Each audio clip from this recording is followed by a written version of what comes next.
माझी मराठीची बोलू कौतुके, पण अमृतातही पैजा जिंके.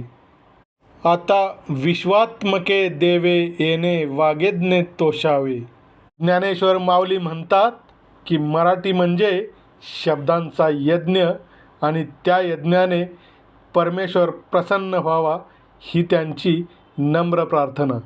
आणि या ओळीतच मराठी भाषेची पवित्रता आणि सामर्थ्य सिद्ध होते. मराठी शिका आणि मन जिंका.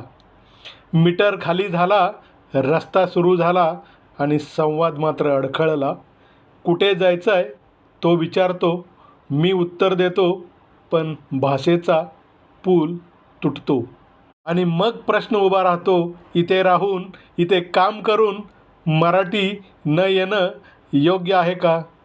हे महाराष्ट्र आहे, इथली माती बोलते मराठीत, इथला इतिहास लिहिला आहे मराठीत आणि इथला अभिमान उभा आहे मराठीत. मग काम करताना, लोकांशी बोलताना मराठी शिकणं चुकीचं कसं असेल? ही सक्ती नाही, ही अपेक्षा आहे. ही जबरदस्ती नाही, ही जोडण्याची संधी आहे. कारण भाषा शिकली की फक्त शब्द येत नाहीत, लोक समजायला लागतात. ऑटो चालवणारा भाऊ असो किंवा ऑफिसमध्ये बसलेला माणूस, जर तो फक्त म्हणाला मला मराठी शिकायचे आहे, तर तो फक्त भाषा शिकत नाही, तो महाराष्ट्र जिंकतो आणि मराठी माणसाचं मन जिंकतो.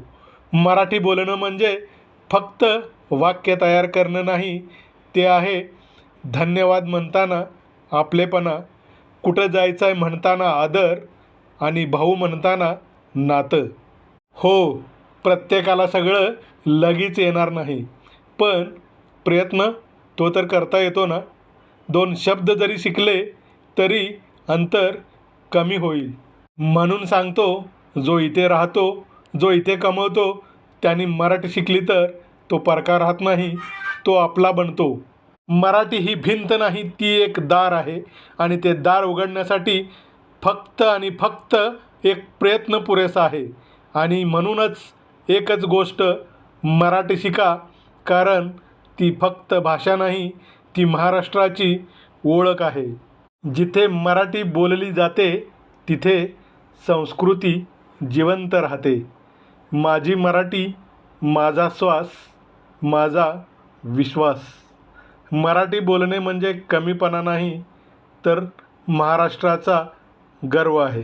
मराठी इतिहास आहे, संस्कार आहे.